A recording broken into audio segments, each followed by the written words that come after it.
Ladies and gentlemen, the secret... You have kids, too, don't you? Pardon me? You have children? Yes. How many? 3. Are you married? Ladies and gentlemen, the secret word tonight is name. N-A-M-E. Really? You bet your life. And now, here he is, the one, the only...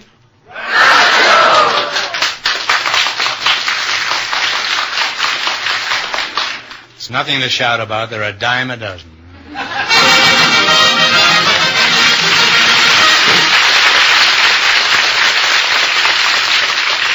Well, here I am again with $2,000 for one of our couples, and if any of them say the secret word, the duck will come down and pay them each $50.50. Our duck gives away more money than any other duck on the air. No other poultry farm can make that statement. The word tonight is name. Hasta la vista. Okay, Rockefeller, take off.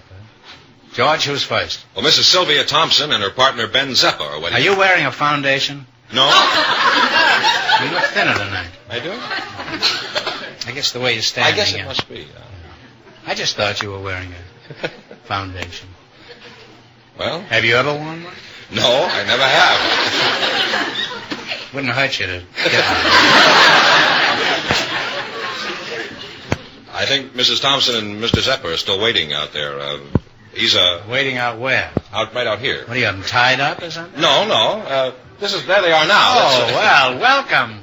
Welcome from Moose Lodge, number 9, East Liverpool, Ohio. Say the secret word and you'll divide $101. It's a common word, something you always have with you. Well, let's see. Sylvia Thompson and Ben Zeppa, eh? You make quite a combination there. Sylvia, how tall are you? I'm 6'1" in my stocking feet and almost 6'4" in my heels. No. Well, do you know a lot of heels? No. And Shorty, what is your height? 4'8". 4'8", huh? Is that the class you're in, 4'8", you said? No, 4'8"? That's my height. Oh, 4'8" what, I mean? Feet. 4 feet, 8 inches. Huh? You're almost as tall as she is. You're the tallest 4'8" I've ever seen. You must have 2 feet elevator shoes on there. Huh? Are you married, Sylvia? Yes, I am. Well, I have a little girl. Takes care of you, old boy. You have a little girl? Uh-huh. She's 5 months old. 5 months old, huh? How tall is your husband? He's 6'6" in his stocking feet. No. Well, do you all walk around in your stocking feet? Sure. Don't you wear any shoes at all in your house? No, heavens, no. Well, together you're 13 feet, huh? Yeah. Just about. Well, that's an advantage. At least you're never short at the end of the month like most married couples.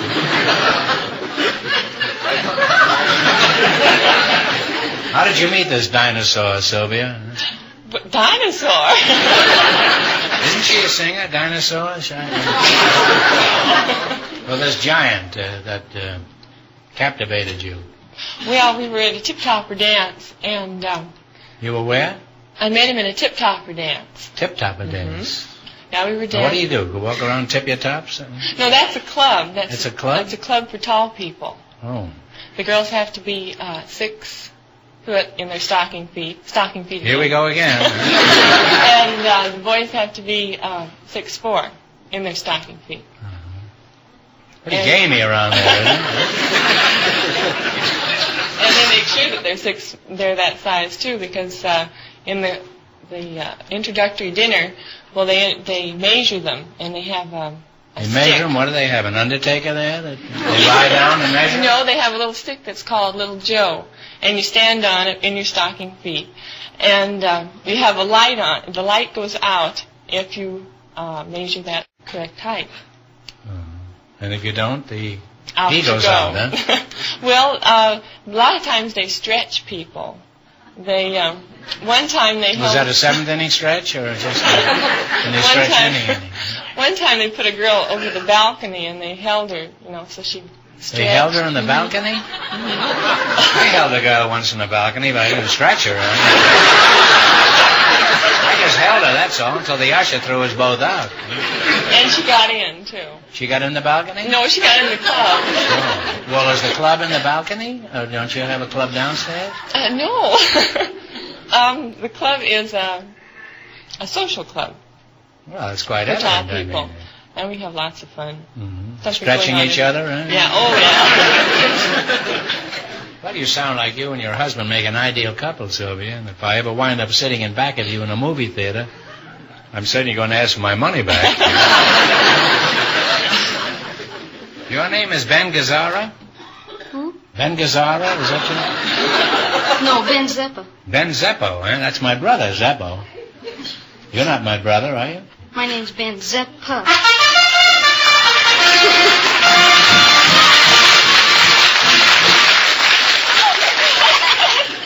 You said the secret word, Ben Zeppo.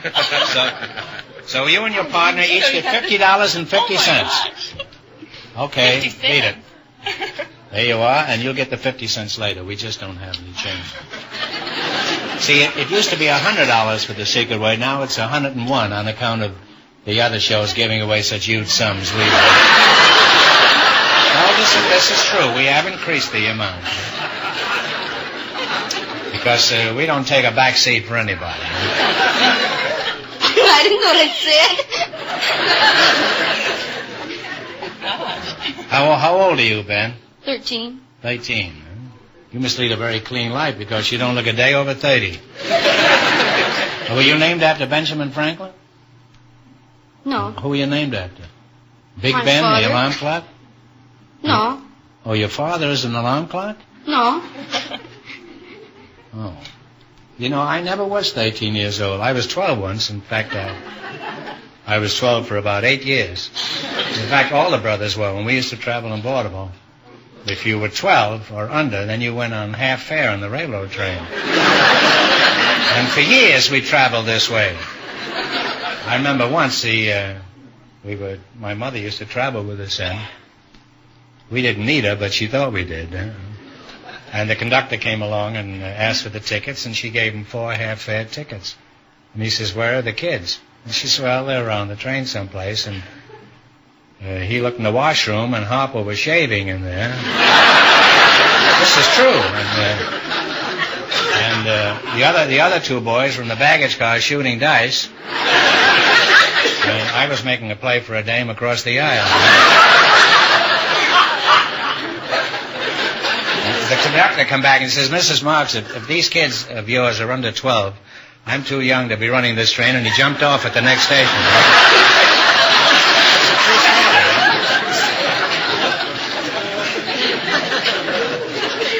So, actually, how old are you, Ben? 13. 13. You're sticking to that story, huh? Mm-hmm. Were you born in L.A., Ben? No, I was born in Liberal, Kansas. In Liberal, Kansas, huh? Mm-hmm. Well, could you tell us something about Liberal?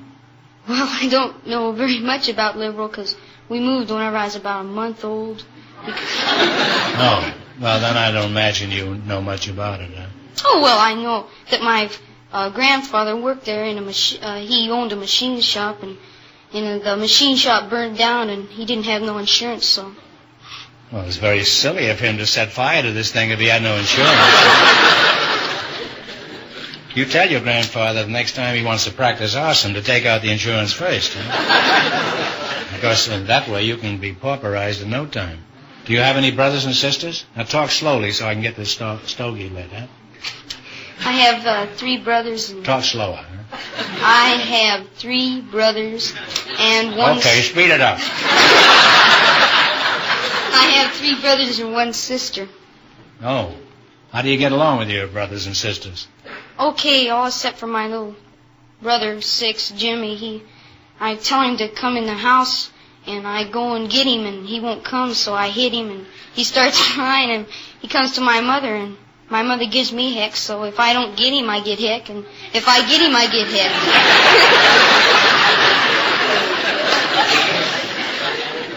Well, do you always have to get him? Isn't there any of the other brothers that could get him? No, I'm the biggest. I'm the only one that can get him. Oh, well, you're the only one that can handle him, huh? Well, you have to realize Jimmy's just a baby. You should never hit a little kid like that. The thing to do is to disintegrate him with a ray gun. You have a ray gun? No. No. A space helmet or anything of that stuff? No, I'm a little bit big for that.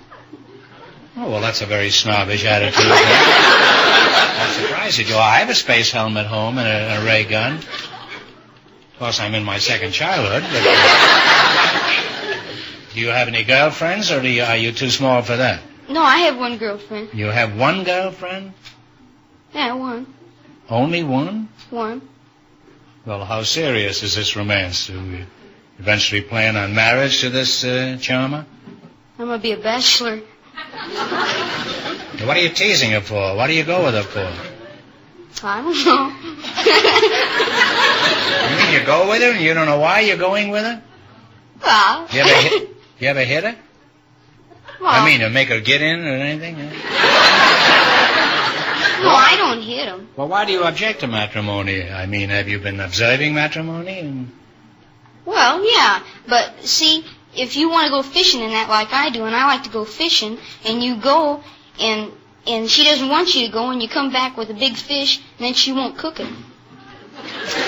And this is your reason for remaining single? Because she won't cook the fish?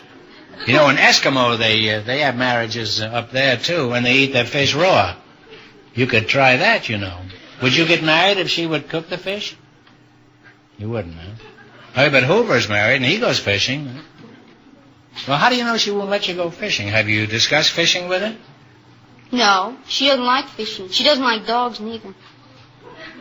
Does she like you? I haven't asked her yet. Well, Ben, regarding fishing, it's true. As you get older, you realize that once you swallow the bait and they reel you in, females lose all further interest in fishing. And isn't that true? No. It's not. Do you go fishing? Yes, I go with my husband. You do, huh? In your stocking feet? Bare feet. And I cook them, too. Oh, you cook your husband? No.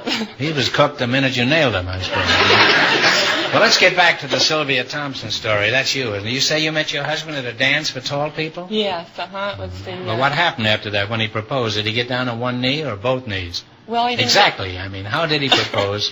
And don't leave out a single significant detail. I want to know every bit of it. Well, he didn't get down on either knee. We were sitting on a Davenport watching an old-time... This was in Iowa? No, this was in Calabasas. Oh, you said in Davenport. No, we were sitting on a Davenport. Oh, well, there is a Davenport in Iowa, you know. Yeah. Have But you this ever one been was there? in Calabasas. Oh. And, let's see. Oh, we were watching this English movie, and he says...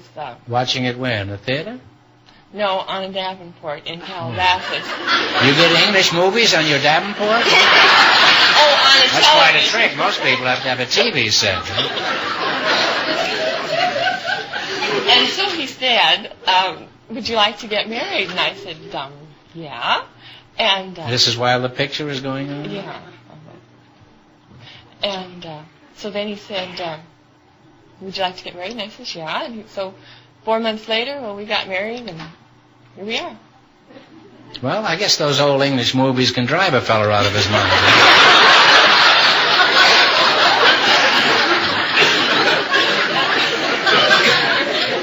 What was the picture, do you remember? I haven't the slightest idea. Well, was it a romantic picture that perhaps stimulated this interest in? Well, gee, I don't even remember. I just remember this blimey talk in it. Limey Blimey talk. Oh. They were saying blimey. Oh, I see. Well, have you ever gone with a short fellow? Well, I've danced with a short fellow. Yeah, several short fellows. Yeah, and it's no good? That's what was so exciting at this first Tip Topper dance. Well, it was just the most wonderful feeling. Everyone is as tall or taller than I am. Well, but isn't there something nice about dancing with a short fellow so you can't see his face? You have a point there.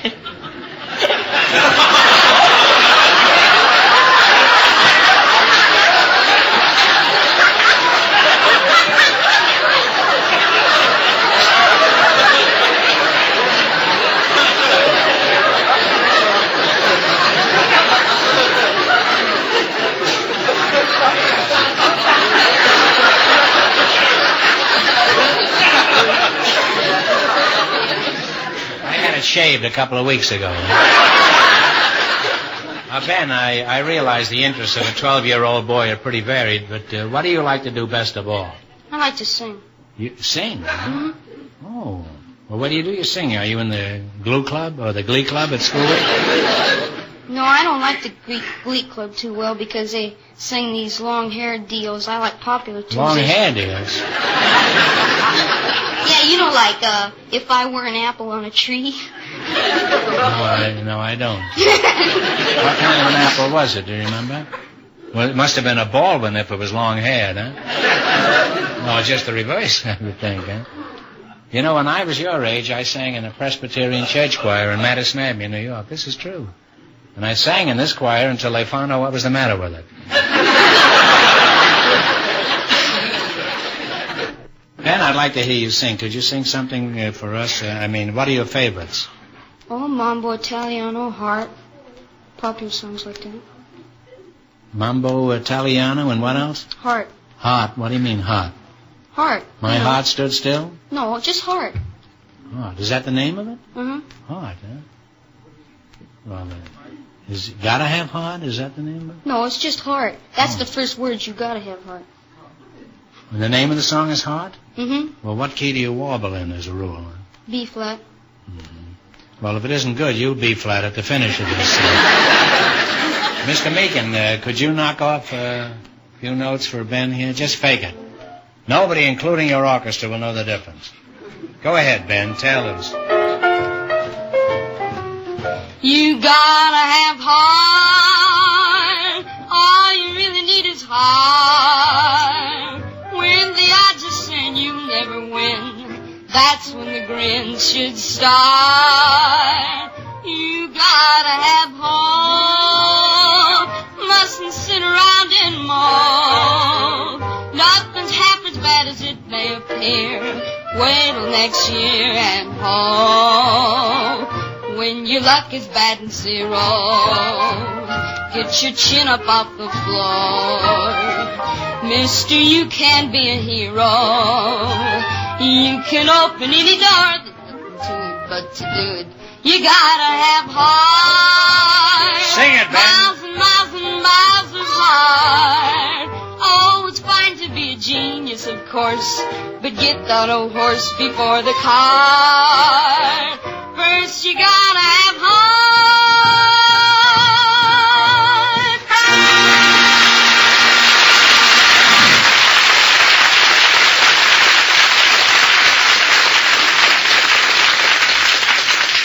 Ben, you've got an excellent pair of pipes, and someday if you work hard, you could be another Caruso. No, an Eddie Fisher. What? What's that? Eddie Fisher. Well, I don't blame you, Sonny, but it's a mistake to want to be another Eddie Fisher. Yeah, 'cause he's married. No, it isn't that so much, but there's only one Debbie Reynolds. Well, you're a charming couple, and I hope you both make a lot of money tonight, because right now we're going to play You Bet Your Life. Now, you know how to play this game, Ben? Mm-hmm. You know your partners now, and we only want one answer between you. Mm-hmm. We start you off with $100, and you miss a question, you lose half your bankroll. Have you met Mr. Fenneman? No. Hi, how are you? Fine. Good night, man. This is, Mrs. Van P. What is her Thompson, name? isn't it? Mrs. Yes. Yes. How do you do? Don't overdo it, George. Now, you selected the musical category, and these are all top tunes of the last 20 years. And remember, the more the question is worth, the harder it is. Now, what do you want to start with? 10, 20, 50, all the way to 100? 100. I think you better discuss this with your partner. We did. We did. Oh, you agreed. When did you meet? This morning, you two? Now, this song was written in 1936, but it became very popular in 44. Let's see if you can remember it. Play, Jack.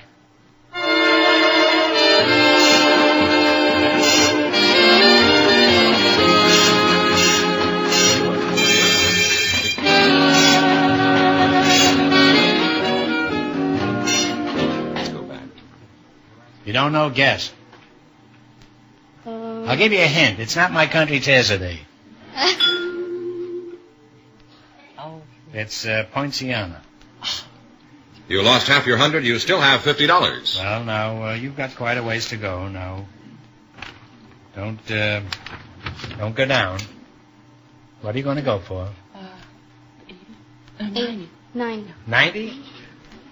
Originally, this was an old sea shanty, and that became a big hit when a new set of lyrics were added. You tell me the name of it. Okay, Jack.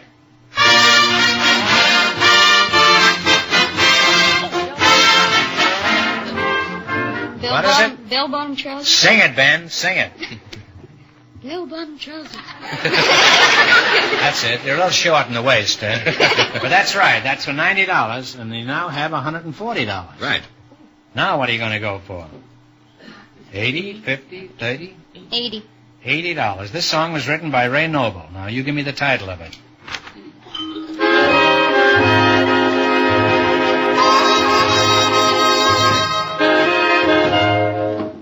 What is it? The very thought of you. The very thought of you was absolutely on the button. Huh? You now have $220. Now, it's your last chance to beat the other couples. What are you going to go for? $70? $70. This novelty song was a big hit a few years ago. Let's see if you can identify it. Play, Jack.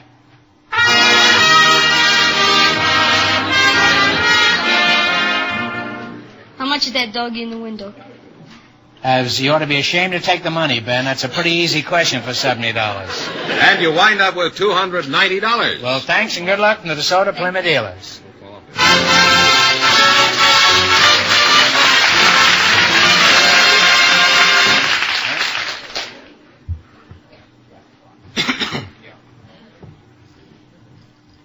You want to get in the show? Did you know Poinciana? Come back later and I'll give you 50 cents.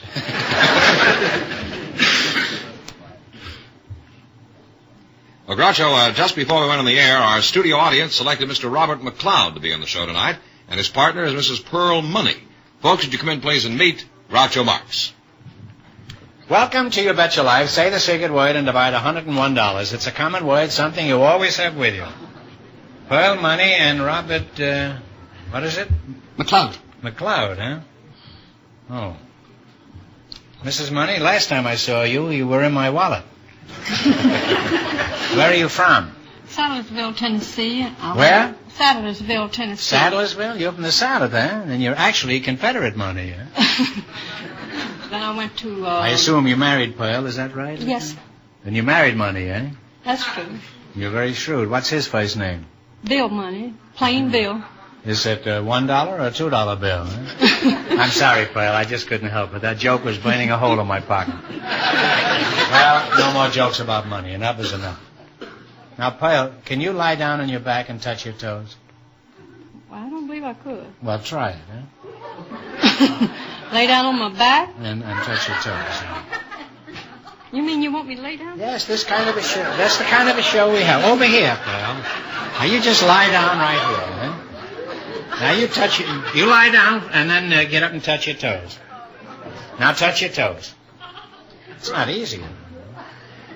Well, that's pretty good. That's pretty good, huh?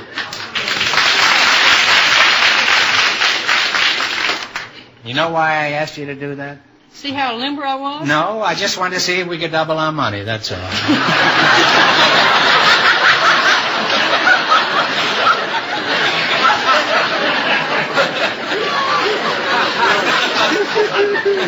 You're a good sport, kid. Well, what is your name again, Shorty? My name is Robert McLeod.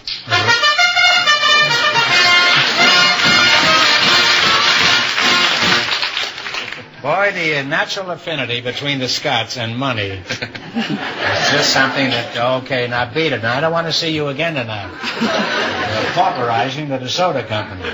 It's $50 for you and $50 for you because that's the secret word, Ben Piazza. Was that the secret? No.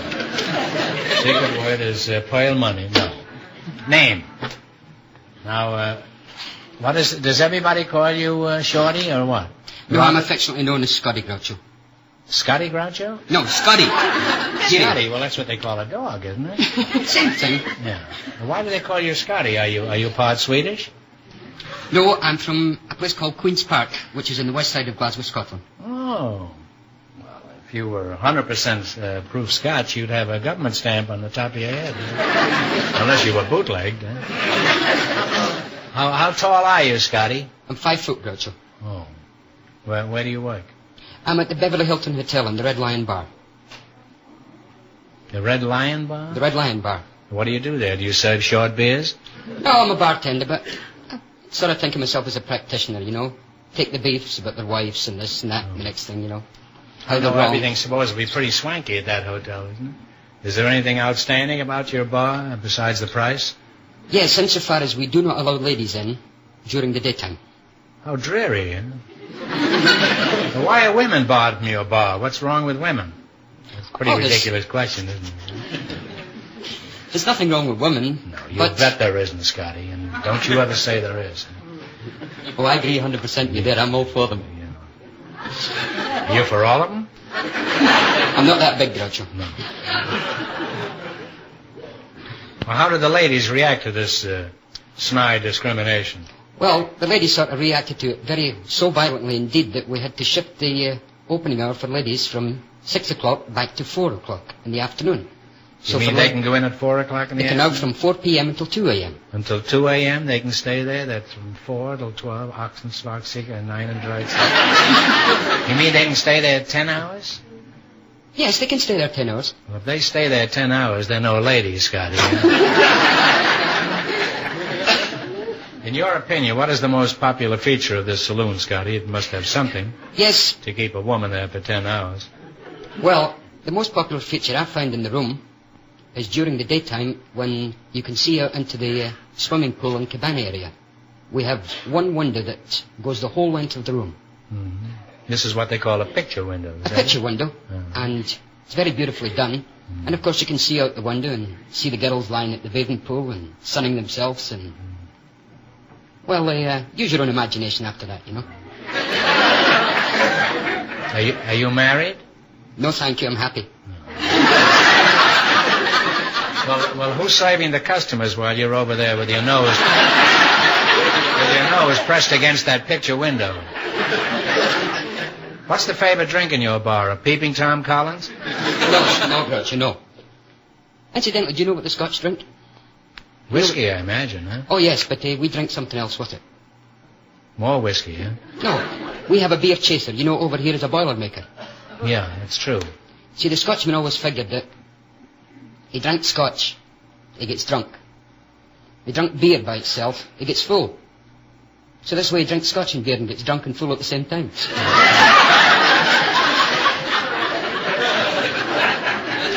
This is providing somebody else is paying for it. Naturally. The Scot will pay for the beer, but the other guy pays for the whiskey, is that it? Most definitely, yes. Do you know any Scotch songs, Scotty? Oh, I know a few. Can you... Practically every Scotsman, you know, Roman and the Gloamin', I Love a Lassie, Doc and Doris, Nice to Get Up in the Morning. That was one of Harry Lauder's favourites. Oh, Nice to Get Up in the Morning? Yes. Well, could you sing a few bars of that for the customers? Certainly. Well, tell us, huh? Oh, it's nice to get up in the morning when the sun begins to shine at 4 or 5 or 6 o'clock in the good old summertime. Good man! But when the snow was snowing and it's murky overhead, oh, it's nice to get up in the morning, but it's better to lie in your bed. Hey!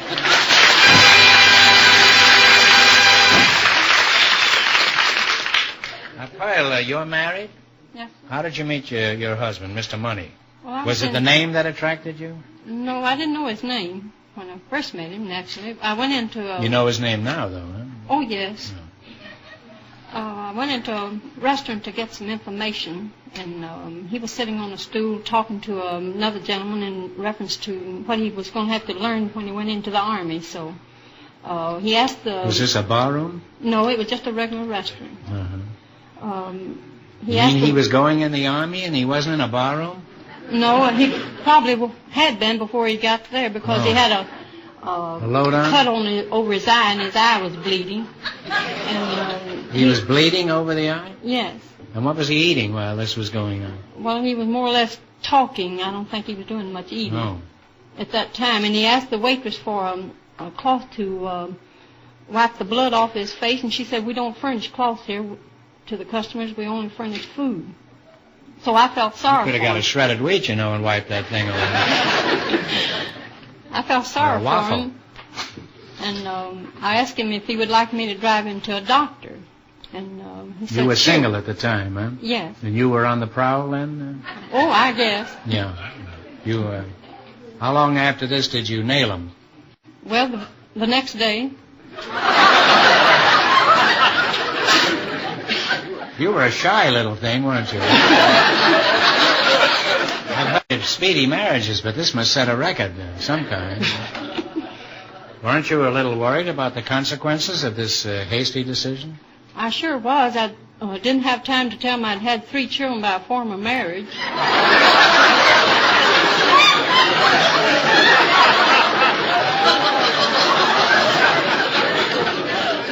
It was a bad week for this fellow, wasn't it?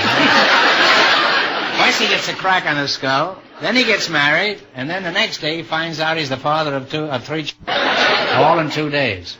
That's better than any of the boys on our show can do. Even Clockworthy can't equal that. What kind of work does your husband do now? We do tree service work. Tree service? Yes. What kind of a business is that?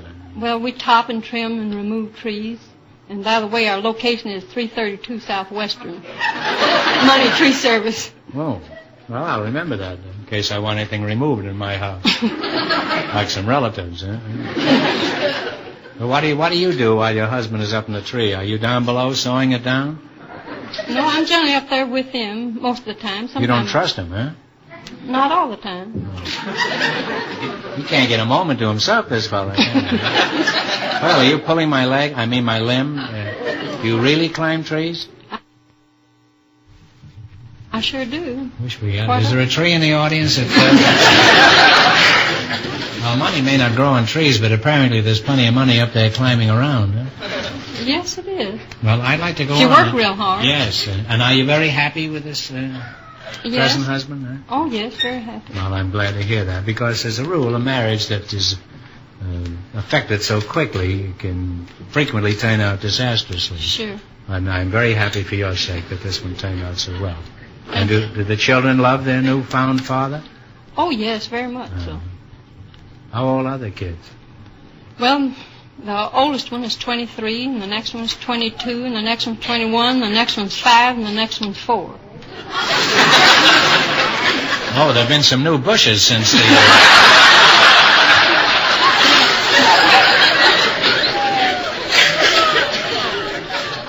Well, keep it up. Keep it up, Pearl, because if there's one thing we need out here is more population. Well, I'd like to go on with this chat, but the time has come to play You Bet Your Life. You both know how to play this game? Yes, sir. Well, anyway, we want one answer between you. Remember your partners. Now, you've selected a thumbnail movie quiz. I'll give you a brief synopsis of some of the most famous movies of all time, and you give me the title of the movie.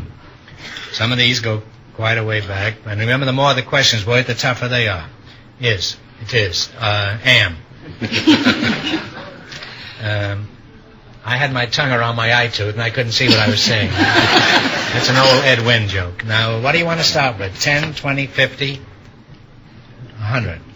What? We'll try 50, Groucho. $50. Well, that's a good Scottish right.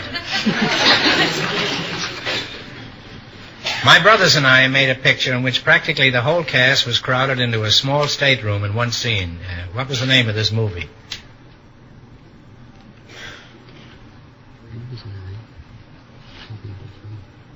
Seven Brides for Seven Brothers.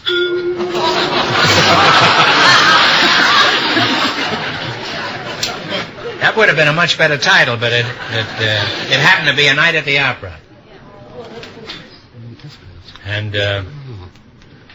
now what are you going to try? You have $50 left from the 100. So we'll shoot for the other 50, huh, Pedro? Well, you can go for 40 or 60. 50 has been taken now. 50's been taken. We'll take 60. 60. In 1934, both Claudette Colbert and Clark Gable won Academy Awards for their parts in a Frank Capra comedy. You tell me the name of it. It happened one night. What was that? It happened one night. That's right. It happened one night. You now have $110. Oh, what are you going to try? 70? 80? We'll try for 100, Groucho. 100. In 1928, Buddy Rogers, Clara Bow, and Richard Arlen starred in the first big picture about World War I flyers. What was the name of this picture? We fly alone? Hell's Angels. No, that's very nice, but you're both wrong. Huh? It was Wings. You now have $55. All right, you still got a chance. Now, what are you going to go for? Little ones are easy. Which one? 80? 40? We'll go for 80, Groucho. 80. Now, one answer this time. I don't want two answers like you did last time. In 1942, Greer Garson, that's a countrywoman of yours, and Walter Pidgeon starred in a movie about an English family during World War II. What was the name of this picture? The name of it was Mrs. Miniver. That's right. Mrs. Miniver's right. And you wind up with $135. Now, before you leave, I presume you're a British subject since you work in the Red Line Inn. No, sir. I'm an American citizen. Oh, but you still have a kind of a proprietary interest in Oh, very what definitely. goes on in the British Isles. You think that Captain Townsend should marry Princess Margaret? I very definitely do. Even if it disrupts the whole British Empire? That's going to disrupt nothing. Just let them get married and be happy, that's all. Well, that's a simple solution.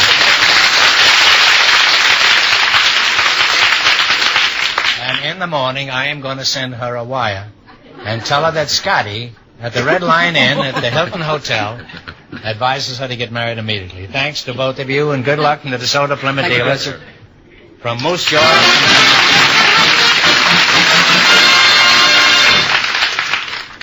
Groucho, we have a couple of special guests for you now. Mrs. Vinnie Dick, who is a housewife, and her partner, the world's top-ranking professional tennis player, Pancho Gonzalez. So, folks, you come in, please, and meet Groucho Marx. Welcome for the DeSoto Plymouth dealers. Say the secret word and divide $101. It's a common word, something you always have with you. Pancho, give me 5. All right. Glad to see you. I see you.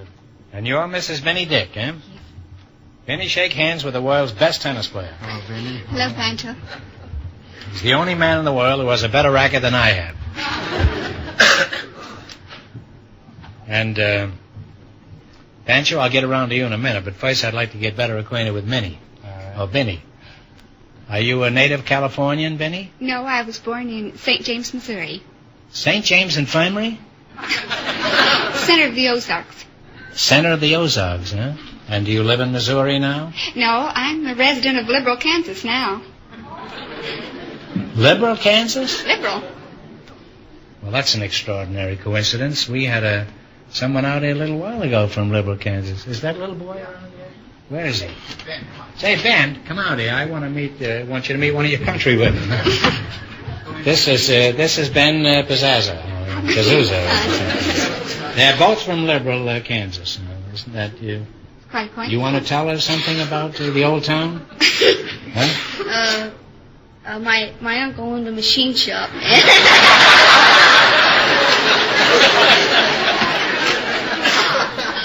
What was Montgomery. His name was Montgomery, Robert Montgomery, and he burned this machine shop to the ground and neglected to have it insured, and so he was pauperized, and that's why Ben is now singing on television. Well, Ben, nice to see you, and thanks for coming out.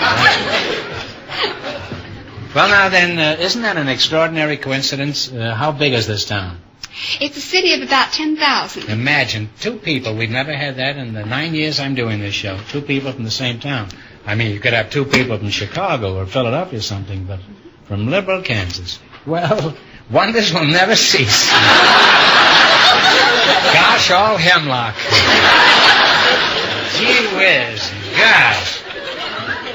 Well, what kind of a place is Liberal, and just how liberal is it, Vinnie? Well, it's a city situated in the southwestern part of Kansas, an extreme southwestern part, on the at the junction of highways US 54 and 83.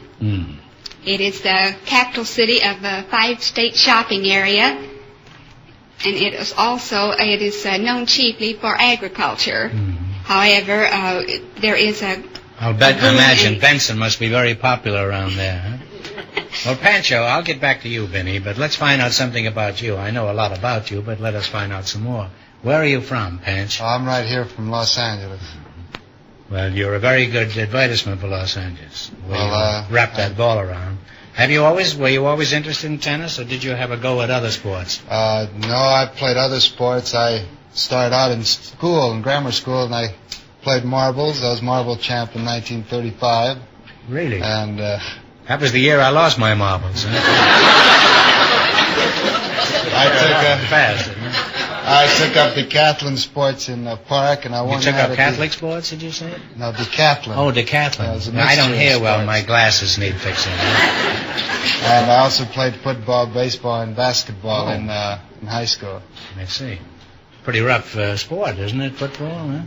Well, yeah, I got knocked about a little bit. I guess psychologically it isn't as tough as being out alone on a tennis court, though, huh? Well, I had my nose broken on a tennis court. You really did? That's right. My very best friend did it to me, and then he looked at me and he says, "I'm sorry." And didn't he even pay the doctor bill? Someone did. I didn't. What were you doing? Were you standing at the net and he tossed an overhand smash at you? No, he was my partner. Oh, that's a fine partner to have, huh? Well, was he betting on the other team? Why did he? No, we had a ball right in between us, and I was looking up at the ball and hollering mine, and he caught me with his backswing right across the nose. Who was this scoundrel? Hugh Stewart. Oh, that big lumbering ox. I know him very well. Are you married, Pancho, or do you just play singles? No, I'm married. Well, you can't win every time. You think marriage has helped your tennis? Well, yes, I think it has. Mm-hmm. I guess there's nothing like marriage to perfect a man's defense against a strong backhand. Overhead smash, huh? Well, it helped me in that I was stay in at nights back east during the touring instead of going out with the fellas playing poker. Yeah, shooting crap with Bobby Riggs, huh? I was after. You were after him, huh? That's right. A lot of people were after Bobby Riggs, too. Very few of them caught him, though. Huh? That's true. You're a young, good-looking champ, Pancho. I'm sure you must be besieged by pretty girls. How does your wife feel about you playing a harmless game like tennis with beautiful babes in shorts? You know, mixed doubles. No, huh? I don't play mixed doubles. You don't play mixed doubles? No. Not even on the court? No, they're bad for my tennis. My wife knows that. Well, what have you got against girls? Nothing, just they're bad for my tennis.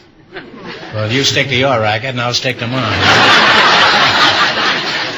How long have you been playing pro tennis?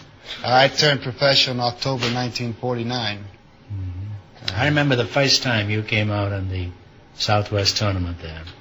And you knocked off three of the ranking players in rapid succession. Yes. It was Dromby, wasn't it? Drobny. And Parker and Falkenberg. Oh, yes. Those are the days. These are the days, Pancho. Huh? What kind of a rating have you had as a professional? Well, in my... This is for the audience. I know what kind of ratings you had. I had the rating of number 2 in 1950, 51, and 52. 53, 54, and 55 I've had the rating of 1. Mm-hmm. Is there as much money in professional tennis as there is in amateur tennis? Well, I think there's a little more, but by the time income tax gets to us, they beat us. You might just as well be playing Seabright in Forest Hills. Huh? That's right, yes. Well, that's a lot of money, $25,000-$30,000 a year. Why are you the best tennis player in the world?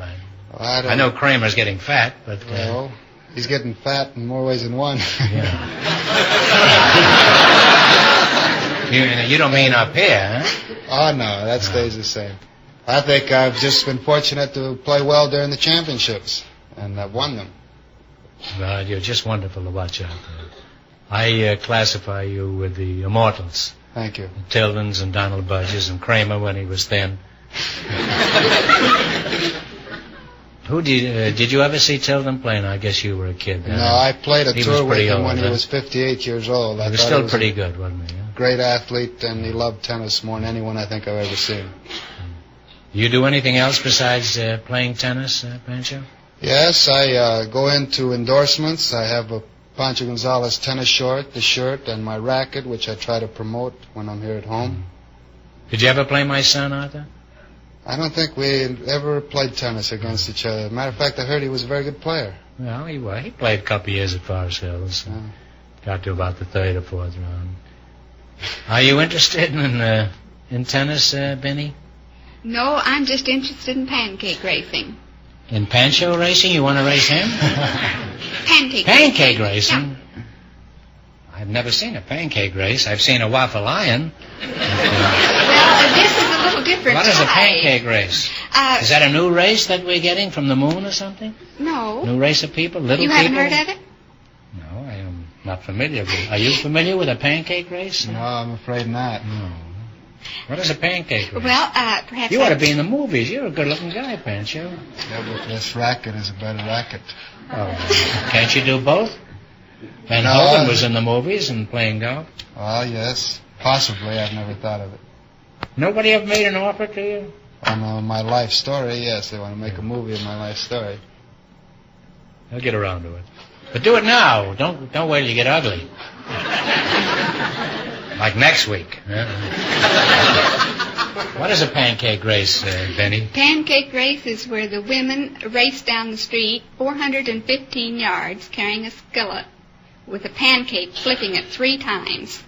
Flipping it in the air? Yeah. How high do they flip it? Well, it all depends, just so long as they get it turned over. Why don't they run with stakes? I saw a stake race at Santa Anita last year. Pancakes are easier to flip. I sat in the grandstand licking my chaps when my horse came in. Well, this is a whole new world that you're opening up here, Benny. Is this craze for pancake racing strictly a liberal affair? Or no, it's international. This craze is sweeping the country. It's international. Imagine sweeping the country with a pancake. It's an international race? Yes. What other countries compete against this? Only England. Oh. And Liberal Kansas. What? Liberal Kansas and Olney, England. This small town of 10,000 people competes against the British Empire? Olney. And Schlepperbussen?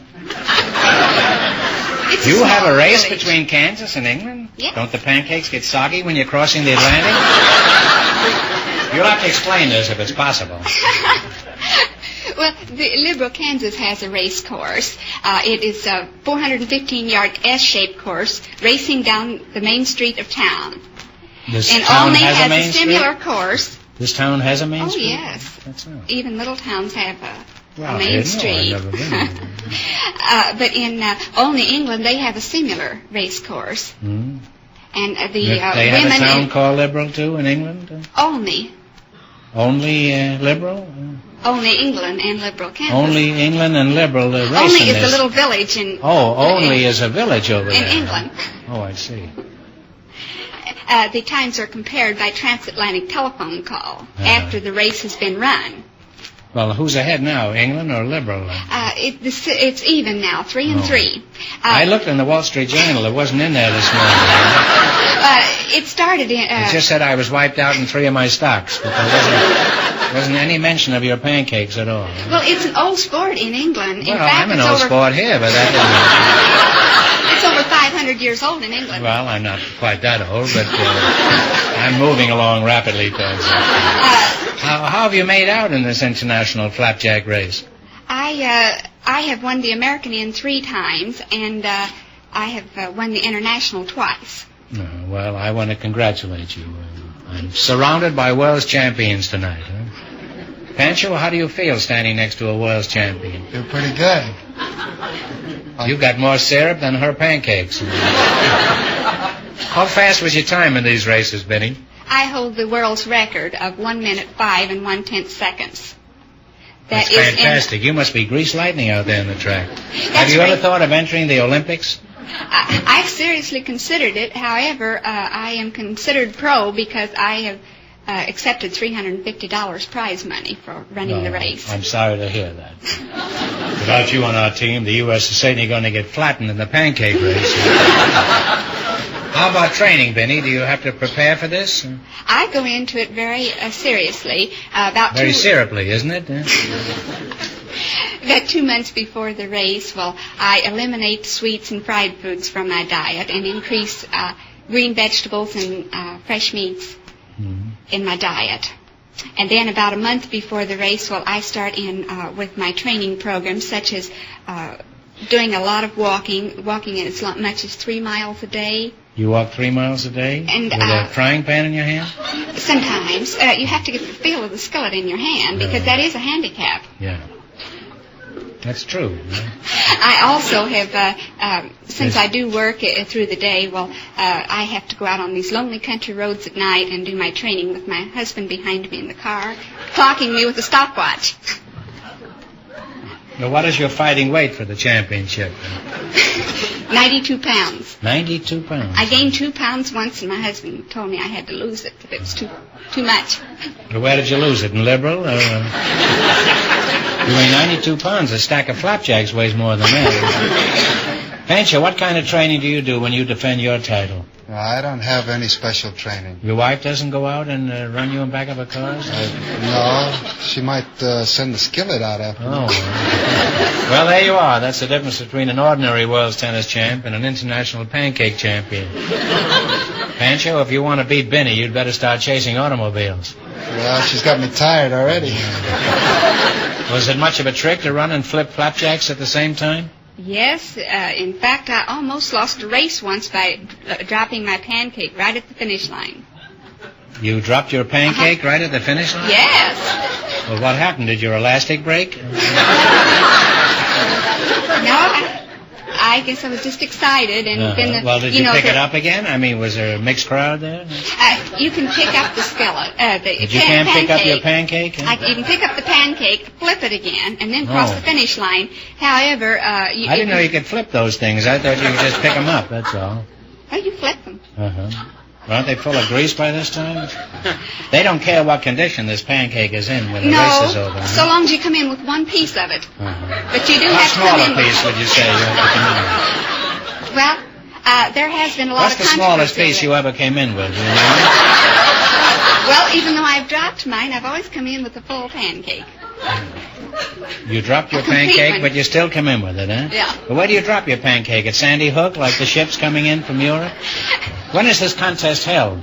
It's always on Shrove Tuesday. It's an annual event. Shrove Tuesday? Shrove Tuesday, that's the day before the start of Lent. Incidentally, it will be next February the 14th. Well, isn't it pretty cold to be dropping your pancake around in February? Well, most of the time the weather is very pleasant. However, 2 years ago, I did get a mild case of frostbite. Well, I should think so.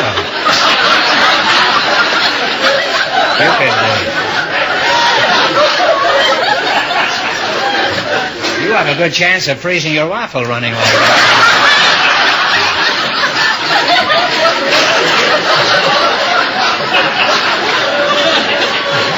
Well, it's certainly been educational talking to you two, and I'd like to continue, but the time has come to play You Bet Your Pancakes. You both understand the rules, I presume, huh? If you win anything, of course, we pay you off in pancakes. Now, you selected small towns and cities of the United States. You've done a lot of touring, Pancho. You ought to be pretty good at this. You'd think I would be. I hope so. Well, I hope so. Well, don't forget, she's an expert. Now, you know, I'll list 6 cities and towns all in the same state, and you tell me in what state they're located. Remember, the more the question's worth, the harder it is. Now, you can start with 10, 20, all the way to 100. What do you want to start with? 90. One answer between you. 100 on the first 100? You're in the finals already, huh? Well, that's my boss over here. All right, what state are these towns and cities in? Green Cove Springs, Dade City, D-A-D-E, Fort Myers, St. Augustine, Live Oak, and D-Land. We think. Florida? Yeah, that's right. Florida. Now, I heard somebody say that in the audience, and we're going to let them have this, but from now on, it makes it very difficult for them because we ought to throw it out if we hear rooting from the audience. So if you'd all keep your trap shut until this is over.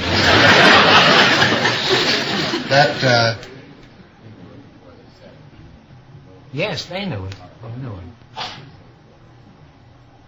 it. Florida is right. Thank you. You'll now have $200. That's great. Well, you're not home yet, Pancho. Nah, it just reminded me of the professional tournament they hold in St. Augustine. Oh. Well, I don't know what you're going to go for. Should we go for 90? I guess. 90. 90? Here are the towns and cities. Vicksburg, Rolling Fork, Yazoo City, Natchez, Belzoni, and Wiggins. What state are they in? Vicksburg, Rolling Fork, Yazoo City, Natchez, Belzoni, and Wiggins. Massachusetts? No, you're quite a ways off. It's Mississippi. All right. Well, you're back where you started. You still have $100. You know, if Mississippi asked Missouri for her New Jersey, what would Delaware? Idaho, Alaska. That's what we used to say in school. And until I go back to school, I'm never going to repeat that again. What are you going to go for, Panch? Be 80 now, I guess. Panch, what state are all these towns and cities in? Crown Point, Red Key, Rising Sun, Tell City, Kokomo, and Angola.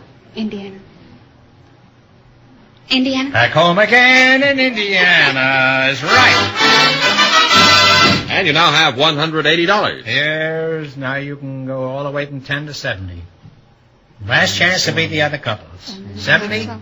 Here are the towns and cities. Bonners Ferry, Soda Springs, Moscow, Boise, Blackfoot, and Jerome. What is the state? Idaho. Idaho is right. And you wind up with $250. Well, thanks and good luck from the DeSoto Plymouth dealers from Moose Jaw, Kansas.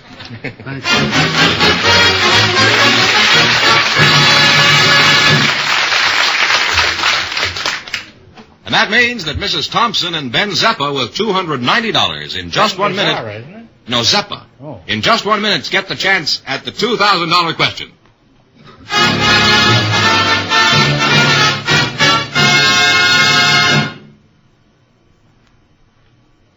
Here's the winning couple, Groucho, Mrs. Thompson and Ben Zeppa, all set for the $2,000 question. Wait a minute, hold it, wait a minute. Yeah, bring in the platform, please. Bring in a platform? Start over again.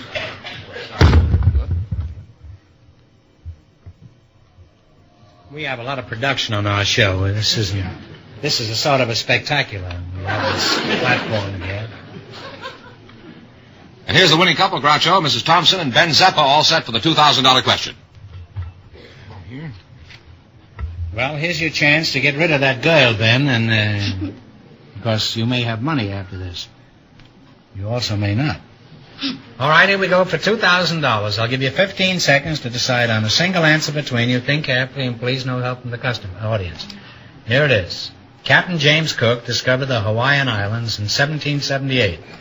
For $2,000, what name did Captain Cook give to the Hawaiian Islands?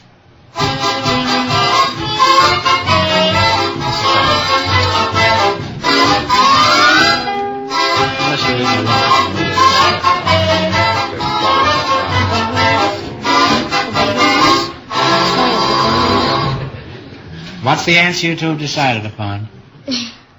I don't know if this is right. What? Bahamas? No, you're wrong. It's the Sandwich Islands. Ooh. So that means the big question next week will be worth $2,500. Well, they lost the big money. How much did they win the quiz, George? $290 in the quiz. And didn't they win the secret word? Yes, the Well, how much is that total now? $390. No, what about the $1, George? Oh, I've forgotten about that. $391. That's better, George. Well, congratulations, and thanks to both of you and to all of our contestants on the show tonight.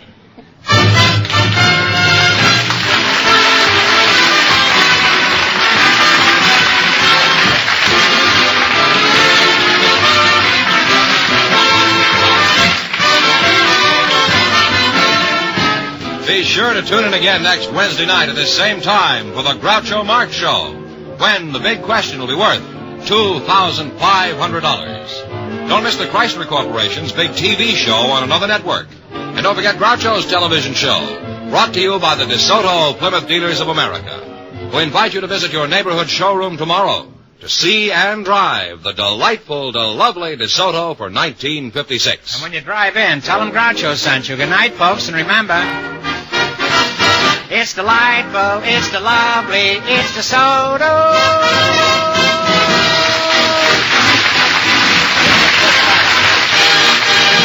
Folks, here's a reminder from the National Safety Council.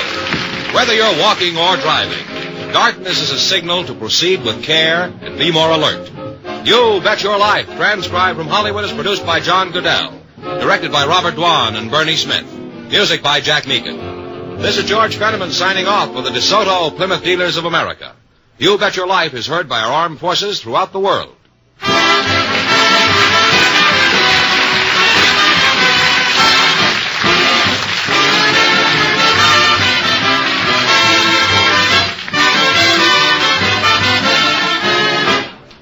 I want to thank you all for showing up, and we hope you all had a good time.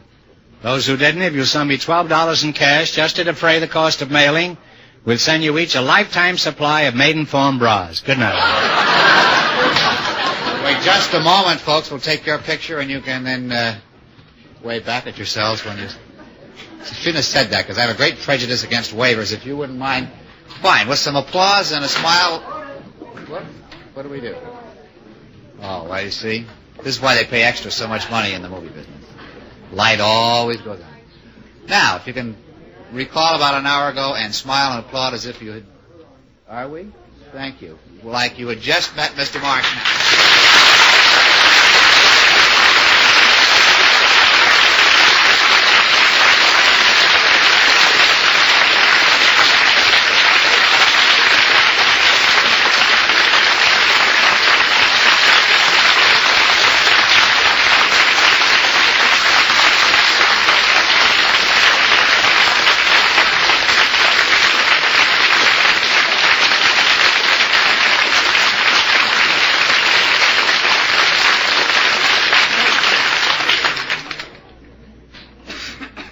Thank you very much. You may all go home now.